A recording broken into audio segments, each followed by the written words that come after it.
तर मुंबई गोवा राष्ट्रीय महामार्ग गेल्या 12 तासांपासून ठप्प आहे। सिंधुदुर्गात कोसळत असलेल्या मुसळधार पावसामुळे मुंबई गोवा राष्ट्रीय महामार्ग ठप्प असल्याचं पाहायला मिळते।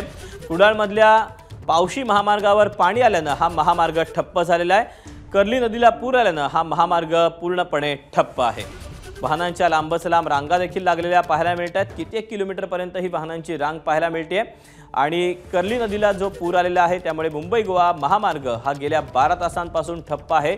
सिंधुदुर्गामध्ये देखील गेल्या 3 ते 4 दिवसांपासून जोरदार पाऊस बरसतोय आणि याच पावसामुळे अनेक नद्यांना, ओढ्यांना, नाल्यांना पूर आलेला आहे। परिणामी कुडाळमधील पावशी महामार्गावर पाणी आल्यानं आता हा महामार्ग जो आहे तो गेल्या 12 तासांपासून ठप्प असल्याचं पाहायला मिळतंय।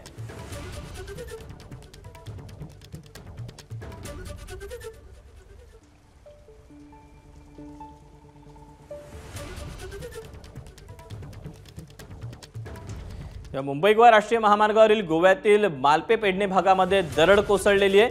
दरडीचा संरक्षक भिंत कोसळल्यानं मुंबई गोवा राष्ट्रीय महामार्गावरील वाहतूक ही पेडणे शहरातून वळवण्यात आली आहे। मालपे पेडणे घाटात पुन्हा दरड कोसळल्यानं मुंबई गोवा महामार्गावरून होणारी वाहतूक ही आता वळवण्याचा निर्णय घेण्यात आलेला आहे। मुसळधार पावसाचा फटका हा मुंबई गोवा राष्ट्रीय महामार्गाला देखील मोठ्या प्रमाणामध्ये बसलेला आहे।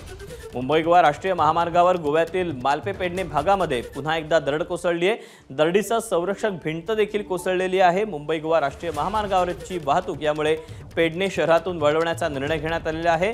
मालपे पेडणे घाटामध्ये दरड कोसळली, परिणामी मुंबई गोवा मार्गावरून होणारी ही वाहतूक ही वळवण्याचा निर्णय झालेला आहे। मुसळधार पावसाचा फटका मुंबई गोवा राष्ट्रीय महामार्गाला मोठ्या प्रमाणात बसलेला आहे। नमस्कार। मन सुद्धा तुझं ही वेगळ्याच प्रकारची मालिका तुम्हा सगळ्यांना खूप आवडली होती। याचा दुसरा सीझन कधी येणार अशी विचारणा झाली। प्रतीक्षा संपली आहे मित्रांनो। येतोय मन सुद्धा तुझंचा दुसरा सीझन।